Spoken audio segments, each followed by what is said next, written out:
सभी को नमस्कार। हमारी हिंदी की जो क्षितिज पुस्तक है उसमें पार्ट 3 है लखनवी अंदाज़। लखनवी अंदाज़ पाठ के लेखक हैं यशपाल जी। यशपाल जी का नाम हिंदी में प्रमुख कहानीकारों में से एक है। उन्होंने बहुत प्रसिद्ध कहानियाँ लिखी।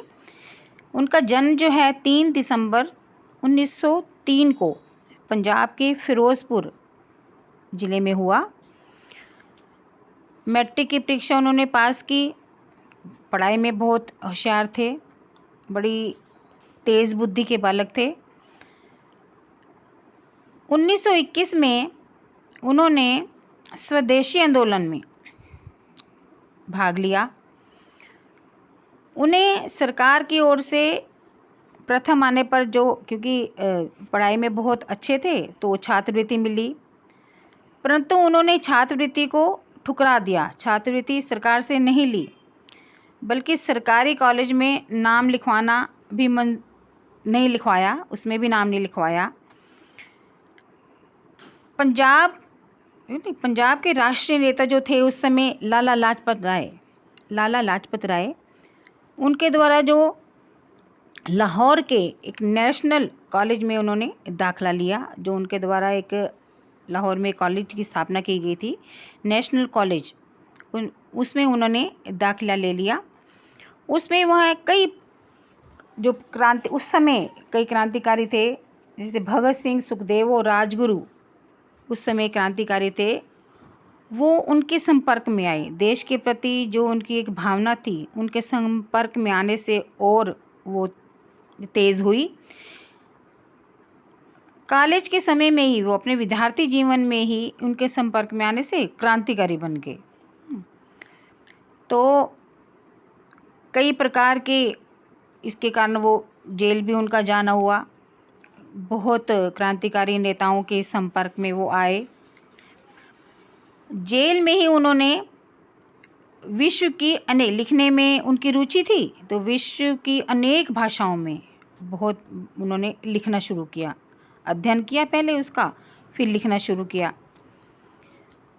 उन्होंने जेल में ही अपनी कहानियाँ लिखी, जो उनकी सन 1936 में ही जेल में ही उन्होंने अपनी कहानियों की जो शुरुआत उनका लिखना शुरू किया।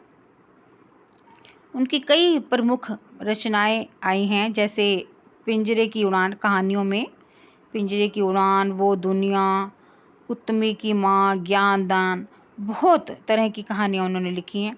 उपन्यास लिखे, व्यंग लेख भी लिखे, संस्मरण भी लिखे, निबंध भी लिखे। बहुत प्रकार का साहित्य उनका, हिंदी में उन्होंने बहुत प्रकार का साहित्य लिखा। ये जो लखनवी अंदाज़ उनकी है, एक व्यंग रचना है। ये भी नाम, ये जो इसमें लेखक ने ये बताया, जो सामंती वर्ग है, जो उनके पतन का, वो किस प्रकार पतन का कारण बताया है। पतनशील जो सामंती वर्ग है, उनकी वो जो बनावटी जीवन शैली जिस प्रकार की जीता है ना, उसको जीने की आदत है, मतलब बनावटीपन अपने में रखना, उनको यहाँ पर बताया है कि आज के जो युग है उसमें संस्कृति, समाज में जो पलने वाली संस्कृति है, उनको उसमें देखा जा सकता है। कहानी इस प्रकार है, जैसे लेखक को कहीं जाना होता है, किसी पास के स्टेशन की यात्रा उसे करनी होती है। उस समय जो सेकंड क्लास में भी बहुत पैसे अधिक लगते थे, है ना। रिजर्वेशन करा के जैसे हम जाते हैं, आरक्षित करा के जाते हैं अपनी सीट, कहीं हमने सफ़र करना हो तो फिर भी उन्होंने सोचा कि कहानी के बारे में, क्योंकि उन लेखन में उनकी रुचि थी, है ना, जो लेखन के प्रति उनकी जो उत्सुकता रहती थी, कहीं ना कहीं ऐसा व्यक्ति को कोई ना कोई स्थान या कोई ना कोई जगह ऐसी उसे चाहिए होती जहाँ उसे कुछ न कुछ कहानी के लिए, लिखने के लिए कुछ न कुछ मिल जाए, है ना। तो सोचने लगे कि कहानी के बारे में सोचने से कि बाहर मतलब रेलगाड़ी से जाने से बाहर का जो खिड़की से बाहर का नज़ारा है, प्राकृतिक नज़ारा है, वो देखने को मिलेगा और कुछ ना कुछ नए विचार मन में आएंगे। ऐसा कह के उन्होंने अपने दूसरे दर्जे में, है ना, अपनी जो सीट है वो बुक करवा ली, आरक्षित करा ली। फिर जैसे ही वो रेल के डिब्बे में चढ़े तो देखे कि सामने ही एक और व्यक्ति वहाँ पर बैठे हुए थे। पहले की एक सज्जन बैठे हुए थे। उनको देखने से उनका पहनावा ऐसे लग रहा था जैसे वो लखनऊ के जैसे नवाब होते हैं, वैसे ही उनका पहनावा लग रहा था।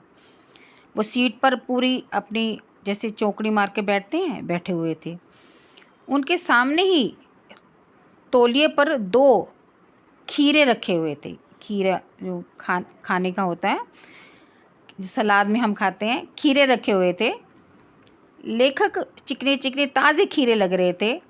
लेखक क्या, जैसे ही वो उस डिब्बे में चढ़े तो उस व्यक्ति को थोड़ा अटपटा सा लगा, जैसे कहीं उसकी मतलब कि आज़ादी में कहीं खलल सा पड़ गया हो, है ना, उसकी आज़ादी कहीं छिन गई हो कि किसी दूसरे व्यक्ति के आने से। तो इस प्रकार उसने अपने चेहरे पर हाव भाव इस प्रकार के दिखाए। तो लेखक जो सोचने लगा कि शायद इसे ना मेरा यहाँ पर इस डिब्बे में चढ़ना मेरा अच्छा नहीं लगा, इस महाशय को। फिर क्या करते, उनकी सीट तो वहीं थी। अचानक फिर वो वहीं पर बैठ गए। तो वो आदमी खीरे, जो नवाब था, वो खीरे को छीलने लगा, है ना, खाने के लिए। उसने छील के खाने के लिए उससे पूछा लेखक को, किंतु लेखक ने मना कर दिया कि खाने से मना कर दिया। तो नवाब ने क्या किया, दोनों खीरों को पहले लिया, उसे धोया, तौलिए से साफ़ किया, खीरों को चाकू से काटा, है ना, जैसे उसको कड़वा निकालते हैं उसको निकाला और बहुत तरीके से उसकी सारा छील कर काट कर साफ़ करके उसे प्लेट में काटा और नमक मिर्च उसे लगाया, खाने के लिए एकदम से तैयार किया, है ना। नवाब साहब का जो मुंह था वो देखकर उसे ऐसे लगता था कि खीरे की जो वो भी उसके मुंह में अभी काट कर रखा हुआ था कि मुंह में जैसे कोई अच्छी चीज़ खाने की हो तो मुंह में देखकर पानी आ जाता है ना, उसके मुंह में भी ऐसा पानी आने लगा।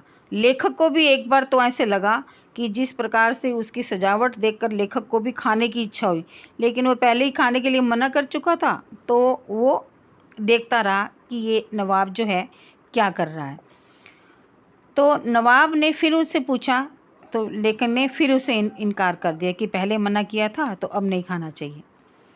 फिर वो देखता रहा कि नवाब ने फिर क्या किया। नवाब साहब ने खीरे की जो फांकों को उठाया, बड़े ध्यान से उसे देखा, है ना, फिर एक एक फांक को उठाया, उसे सूंघा, नाक के पास ले जाकर उसे सूंघा और खिड़की से बाहर फेंक दिया। खाया नहीं उसे, सूंघा और बाहर फेंक दिया।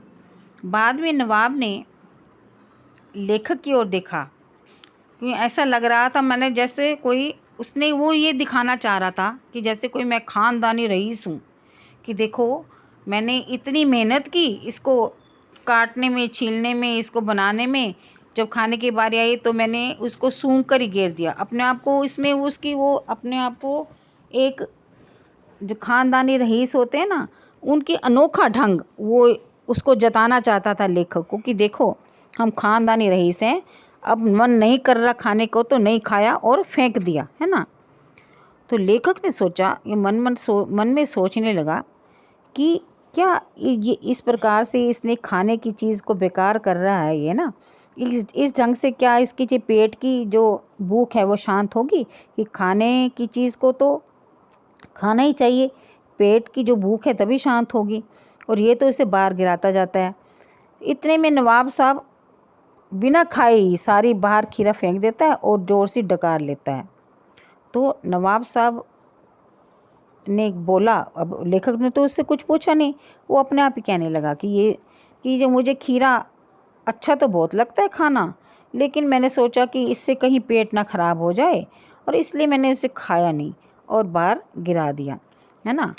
और लेखक फिर सोचने लगा कि अरे, यदि नवाब साहब खीरा खाए बिना ही इस डकार ले सकता है, यानी कि कुछ खाए बिना ही इसे डकार आ सकता है, तो क्या मैं, है ना, लिखने के लिए वो अपनी कल्पना शक्ति को दौड़ाने लगा कि क्या मैं बिना घटना, बिना पात्र और बिना विचार के क्या कहानी नहीं लिखी जा सकती, क्यों नहीं लिखी जा सकती।